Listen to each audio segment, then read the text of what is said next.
Bismillahirrahmanirrahim. Assalamualaikum warahmatullahi wabarakatuh. Perkenalkan, nama saya Feni Novitasari dengan NIM O1A1171020.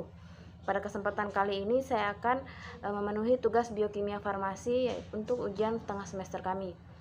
Pertama-tama kita harus mengetahui dulu subbahasan yang akan saya bahas. Yang pertama yaitu menjelaskan istilah glikolisis, glikogenolisis, glikogenesis, metabolisme, katabolisme, dan anabolisme. Kemudian yang selanjutnya yaitu buktikan atau tunjukkan bahwa proses metabolisme glukosa secara aerob lebih besar menghasilkan energi dibandingkan secara anaerob. Yang selanjutnya yaitu jelaskan hubungan metabolisme karbohidrat dengan metabolisme lipid. Kemudian yang selanjutnya yaitu tunjukkan bahwa energi yang dihasilkan dari metabolisme lemak lebih tinggi dibandingkan energi yang diperoleh dari metabolisme karbohidrat. Yang terakhir yaitu pilihlah salah satu penyakit terkait gangguan metabolisme karbohidrat atau metabolisme lipid. Kemudian jelaskan penyakit tersebut dan timbulnya penyakit, cara mengatasinya. Kemudian jelaskan kenapa usaha tersebut bisa atasi penyakit tersebut. Pada kesempatan kali ini saya akan mengambil penyakit mengenai gangguan metabolisme lipid. Baiklah, kita masuk ke materi yang pertama. Yang pertama yaitu menjelaskan mengenai istilah. Istilah yang pertama yaitu glikolisis, di mana glikolisis adalah suatu proses yang menghasilkan sebuah perubahan satu molekul glukosa menjadi dua molekul pirufat. Selanjutnya yaitu glikogenesis, di mana proses biosintesis glikogen dari glukosa. Untuk perubahan kimia secara enzimatik ini tidak secara spontan.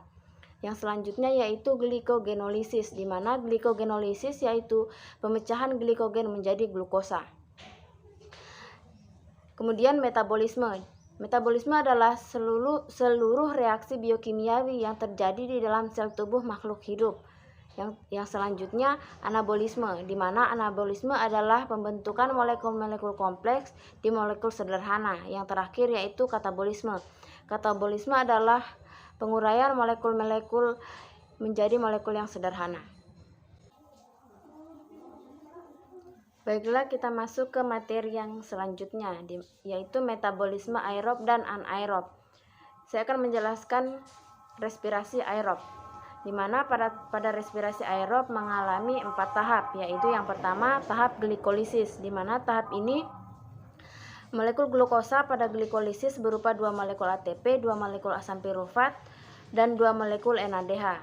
Kemudian tahap yang selanjutnya yaitu dekarboksilasi oksidatif, di mana pada tahap ini asam pirufat akan menghasilkan 1 molekul asetil-CoA, CO2, dan NADH. Oleh karena itu, pada tahap glikolisis dihasilkan 2 asam pirufat, maka dekarboksilasi oksidatif menghasilkan 2 molekul asetil-CoA, 2 molekul CO2, dan 2 molekul NADH. Kemudian tahap yang selanjutnya yaitu tahap siklus Krebs. Pada tahap ini, serangkaian proses respirasi aerob pada tahap ini akan dihasilkan 2 molekul ATP, 6 molekul NADH, dan 2 molekul FADH, 4 molekul CO2. Kemudian pada tahap terakhir merupakan tahap respirasi aerob yang disertai pembentukan ATP paling banyak. Pada tahap transport elektron ini menghasilkan 34 ATP dan 12 H2O. Jadi pada tahap respirasi aerob menghasilkan 38 ATP. Sedangkan pada tahap respirasi anaerob hanya menghasilkan 2 ATP saja. Materi selanjutnya yaitu hubungan metabolisme karbohidrat dengan metabolisme lipid, di mana pada hubungan ini hasil akhir pencernaan lemak yang berupa gliserol akan memasuki jalur metabolisme karbohidrat melalui reaksi antara glukosa dan pirufat, yaitu gliserol pirufat masuk jalur metabolisme karbohidrat.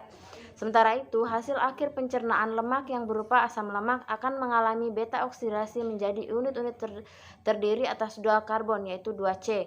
Setiap unit 2 karbon akan menghasilkan semua molekul CoA menjadi molekul asetil-CoA yang dapat masuk ke dalam jalur metabolisme karbohidrat.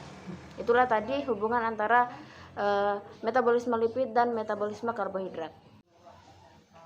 Materi yang selanjutnya yaitu menjelaskan energi yang dihasilkan dari metabolisme lemak lebih tinggi dibandingkan energi yang dihasilkan dari metabolisme karbohidrat.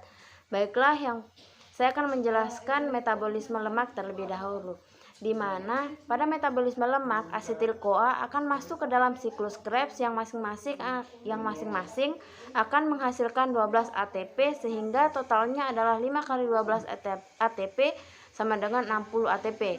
Dengan demikian, sebuah asam lemak dengan 10 atom C akan memetabolisir dengan hasil minus 2 ATP untuk aktivasi. Kemudian plus 2 ATP yaitu hasil oksidasi beta. Kemudian plus 60 ATP yaitu hasil siklus Krebs. Jadi total keseluruhannya yaitu 78 ATP. Sedangkan pada metabolisme karbohidrat hanya menghasilkan energi pada substrat fosfarisasi yaitu 2 ATP, kemudian glikolisis 2 NADH yaitu 6 ATP, kemudian di deoksidatif menghasilkan 2 NADH yaitu 6 ATP, dan pada siklus Krebs hanya menghasilkan 2 GTP yaitu 2 ATP. Jadi NADH 6 NADH yaitu 19 ATP, yang kemudian 2 FADH yaitu 4 ATP. Jadi total keseluruhannya yaitu hanya 38 ATP saja. Jadi bisa dibandingkan lebih banyak energi yang dihasilkan pada metabolisme lemak dibandingkan dari metabolisme karbohidrat.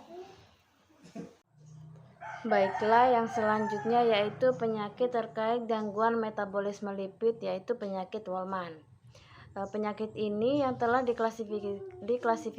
diklasifikasikan sebagai jenis defisiensi lipase asam lisosomal adalah kondisi genetik langka yang terkait dengan dekomposisi yang salah dan penggunaan lemak dan kolesterol, yaitu metabolisme lipid yang berubah. Untuk gejalanya yaitu mereka tidak menyerap nutrisi dengan benar dari makanan. Hal ini menyebabkan kekurangan gizi yang sangat parah. Yang selanjutnya yaitu hepatosplenomegaly, terdiri atas pembengkakan hati dan limpa. Gejala selanjutnya yaitu insufisiensi hati. Kemudian untuk perawatannya, terapi penggantian enzim telah dikembangkan melalui pemberian alfa-sebelipase intravena, juga dikenal sebagai kanuma. Intravena spesifik yang dilakukan terdiri dari penggantian susu dengan formula lain yang sangat rendah lemak, atau memberinya makanan secara intravena, memberikan antibiotik untuk kemungkinan infeksi, dan penggantian steroid untuk mengkompensasi kegagalan fungsi kelenjar adrenal. Kemudian ada juga pilihan lain yaitu biasa disebut dengan transplantasi sel induk hematopoietik atau HSCT, atau biasa dikenal sebagai transplantasi sumsum tulang, yang dilakukan terutama untuk mencegah perkembangan penyakit lebih lanjut. Mungkin itu saja yang dapat saya sampaikan pada kesempatan kali ini. Kurang dan lebihnya mohon dimaafkan. Wabillahi taufiq wal hidayah. Wassalamualaikum warahmatullahi wabarakatuh.